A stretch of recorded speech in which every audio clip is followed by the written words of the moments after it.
লগে আমি আমাৰ জনগোষ্ঠীসমূহক জানিব লাগিব। এই অসম মুলুকত থাকোঁ, ৰাভাসকল ক'ৰ?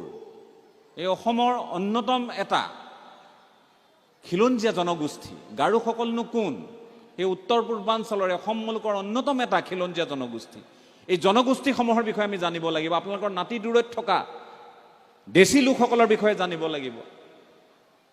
আপোনালোকে কিমানে জানে নে নাজানে মই নাজানো। আমাৰ এতিয়া মিয়াটো এটা সন্ত্ৰাস।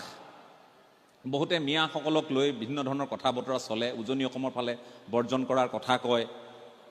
মিয়া খেদা আন্দোলন, পূৰ্ববংগীয় মূলৰ মানুহখিনিয়ে আগ্ৰাসন কৰিছে, এনেধৰণৰ কথা বতৰাবোৰ কয়।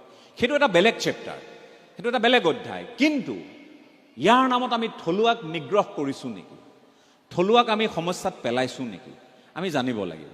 এতিয়া শিৱসাগৰত সিদিনা দেশী জনগোষ্ঠীৰ লোকসকলক মিয়া বুলি সিদিনা মোৰ গৃহ জিলা, মই কিন্তু অপমান বোধ কৰিছোঁ, মই লজ্জা বোধ কৰিছোঁ। আৰু লগে লগেই মই তাক নিৰসন কৰাৰ কাৰণে দেশীসকল কোন মই তেওঁলোকক টেলিভিশ্যনৰ ষ্টুডিঅ'লৈ মাতি আনি এটা অনুষ্ঠান কৰিছোঁ।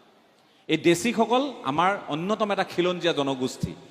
ধৰ্মত তেওঁলোক মুছলমান, তেওঁলোক ইছলাম ধৰ্মাৱলম্বী ঠিকেই, কিন্তু তেওঁলোক কনভাৰ্টেড, তেওঁলোক ধৰ্মান্তৰিত হোৱা 1206 চনৰ পৰা কোচ যোগী নাথ এইসকলৰ পৰা তেওঁলোক ধৰ্মান্তৰিত হোৱা আমাৰ খিলঞ্জীয়া ভাই বন্ধু জানিব লাগিব।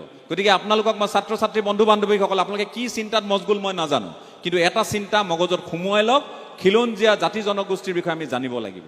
দেশীক যাতে মই বিদেশী বুলি, বাংলাদেশী বুলি যাতে অপমান নকৰোঁ, মাইমেলক যাতে নকৰোঁ, গৰিয়া মৰিয়াক যাতে বেয়াকৈ নকওঁ, সহোদৰ আমাৰ এইখিনিৰ বিষয়ে আমি জানিব লাগিব। একেধৰণে ইয়াত বসবাস